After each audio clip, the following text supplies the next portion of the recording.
Hello मेरे प्यारे भाइयों बहनों, स्वागत है आपका आज की इस क्लास में मैं आपके लिए लेकर आ गया हूँ एसपीडीएफ पद्धति से 5 इलेक्ट्रॉनिक विन्यास, जो मैं आपको बताऊंगा कि इलेक्ट्रॉनिक विन्यास एसपीडीएफ से किस प्रकार, ये तो मैंने आपको बता ही दिया था कि किस प्रकार बनाते हैं। और इससे थोड़ी मोस्ट इंपॉर्टेंट यानी कि 5 6 8 8 है यहाँ पे जो मैं इलेक्ट्रॉनिक विन्यास बनाने जा रहा हूँ। 8 तथ्य हैं जिनके इलेक्ट्रॉनिक विन्यास में आपको बताऊंगा कि किस प्रकार बनाते हैं। और ये 8 सीख लीजिएगा, जिससे आपको प्रैक्टिस भी अच्छी हो जाएगी और आपको पता भी चलता रहेगा कि इलेक्ट्रॉनिक विन्यास किस प्रकार बनाते हैं। सिर्फ आपको फिर परमाणु क्रमांक ज्ञात करना होगा। इसके बाद आप लोग इलेक्ट्रॉनिक विन्यास चाहे केएलएम से बनाए चाहे एसपीडीएफ से बनाए। तो आज मैं आपको एसपीडीएफ से बताऊंगा, जो आपकी लास्ट क्लास होगी कि इलेक्ट्रॉनिक विन्यास की। इसके बाद आपके मोस्ट इंपॉर्टेंट टॉपिक चलने जा रहे हैं और आपकी मोस्ट इंपॉर्टेंट क्लासें होंगी जो आप लोगों के देख लेना है। तो चलो ज्ञात कहते हैं कि इसका इलेक्ट्रॉनिक विन्यास किस। पहला रखा है मैंने एन। एन 7, एन यानी कि 7वें नंबर पे 7 परमाणु क्रमांक किसका होता है? 7 परमाणु क्रमांक आपका नाइट्रोजन का होता है। तो नाइट्रोजन का इलेक्ट्रॉनिक विन्यास किस प्रकार बना है, चलो देखते हैं। तो मैंने कहा था कि एस में, तो ये आपको बताइए कि एस में आपके 2 इलेक्ट्रॉन उपस्थित होंगे। एस में अपन लोग 2 से ज्यादा नहीं भर सकते, और पी में अपन लोग 6 से ज्यादा नहीं भर सकते, और डी में 10 से ज्यादा, और एफ में 14 से ज्यादा इलेक्ट्रॉन अपन लोग नहीं रख सकते। तो सर, तब मैंने कहा था आपका फर्स्ट S2 आता है। तो एक 1s2 हो, 1s2 मैंने कहा था सबसे पहले अपन लोगों को 1s2 कहना है। तो 1s2 हो गया। अब फिर दूसरे नंबर पे आता है 2s2, 1s2, फिर आता है 2s2। लेकिन अपन लोगों को बैलेंसी भी देखनी कि इसकी पूरी है।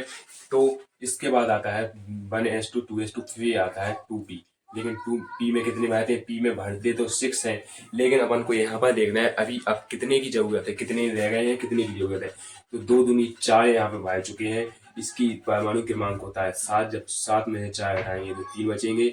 यहाँ पर 6 की नहीं, यहाँ पर है अभी 3 की जरूरत। तो यहाँ पर बन जाएगा आपका 1s2, 2s2, 2p3। 1s2, 2s2, 2p3। ये होता है आपका किसका इलेक्ट्रॉन विन्यास? ये होता है आपका नाइट्रोजन का इलेक्ट्रॉनिक विन्यास एसपीडीएफ से। ठीक है।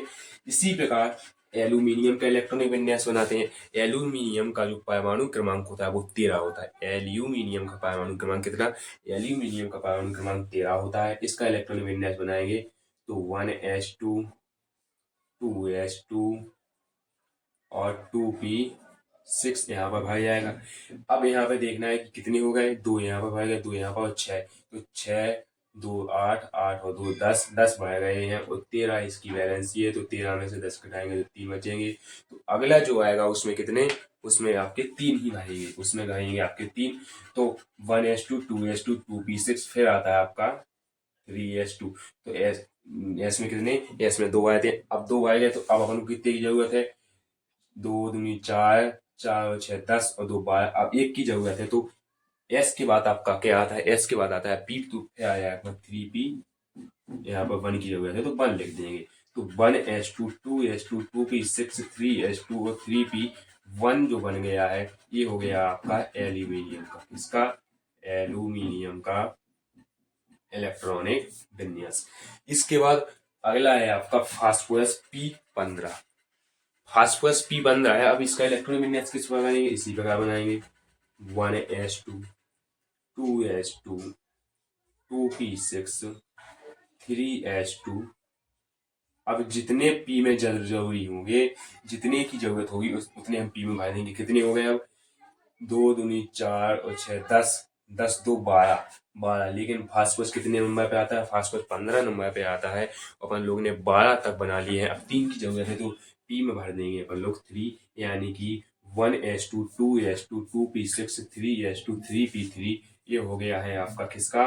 फास्फोरस का इलेक्ट्रॉनिक विन्यास। फास्फोरस का इलेक्ट्रॉनिक विन्यास बन गया है, जो आपको अच्छी तरह से देख लेना है, अच्छी तरह से प्रैक्टिस करके अपनी कॉपी में वाकायदा बना लेना है। इसके बाद आता है आपका क्लोरीन। क्लोरीन का जो जो परमाणु क्रमांक होता है वो 17 होता है। क्लोरीन का परमाणु क्रमांक आपका 17 होता है। तो इसका इलेक्ट्रॉन विन्यास इसका इसी प्रकार अपन लोग इसका बनाएंगे 1s2, 2s2, 2p6, 3s2, और इसमें शायद अब हाँ, तो फिर जोड़ लेते हैं। 2 दूनी 4, 6 10, 2 12। अब 5 की जरूरत है, लेकिन अपन लोग पी में कितने भरते हैं? पी में भरते हैं अपन लोग 6। तो इसमें भर देंगे अपन लोग 5, यानी कि 1s2, 2s2, 2p6, 3s2, 3p। 5 जो आपका इलेक्ट्रॉनिक विन्यास बन गया है, ये बन गया है आपका क्लोरीन का। किसका? क्लोरीन का। क्लोरीन का इलेक्ट्रॉनिक विन्यास।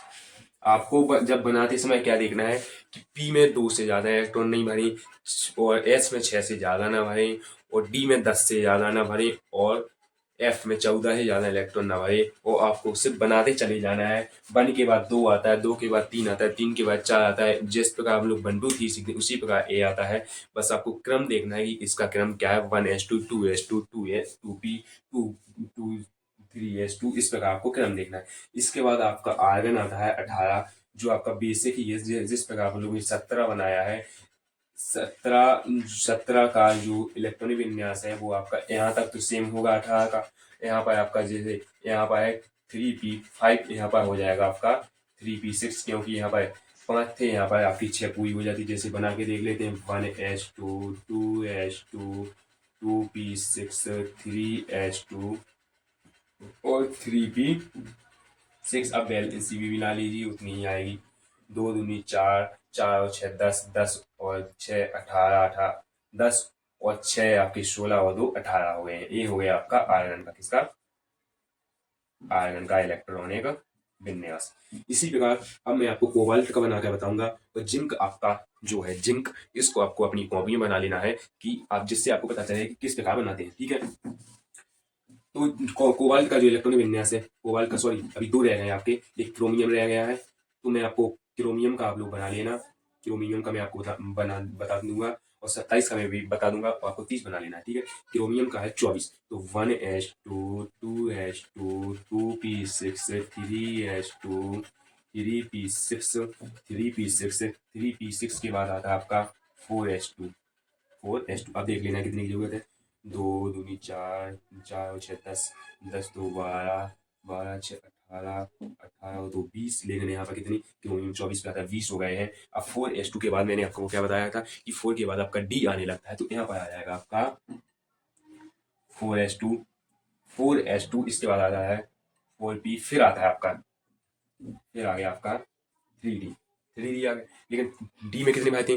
डी में भाई थे अपन लोग 10, 10 से ज़्यादा नहीं भाई सकते। लेकिन अपन को कितने की जरूरत है? 4 की जरूरत है। तो डी में भाई देंगे अपन लोग 4 इलेक्ट्रॉन, यानी कि 1s2 2s2 2p6 3s2 3p6 4s2 3d 4। ये आपको अच्छी तरह से ज्ञात कर लेना है। इसी प्रकार अब है आपका जो आपका ये है आपका क्रोमियम का। किसका है? क्रोमियम का इलेक्ट्रॉनिक विन्यास। अब देख लेते हैं कोबाल्ट का 27। 1s2 2s2 2p6 3s2 3p6 4s2। अब देख लेते हैं इसकी वैलेंसी। 2 दूनी 4 और 6 10, 10 और 8 18 और 2 20। अब जरूरत कितनी है? 7 की। लेकिन 4s के बाद आता है आपका डी। तो डी में 10 से ज़्यादा नहीं भर सकते। यहाँ पर 20 हो गए, 7 की जरूरत है, तो डी में भर देंगे अपन लोग 7।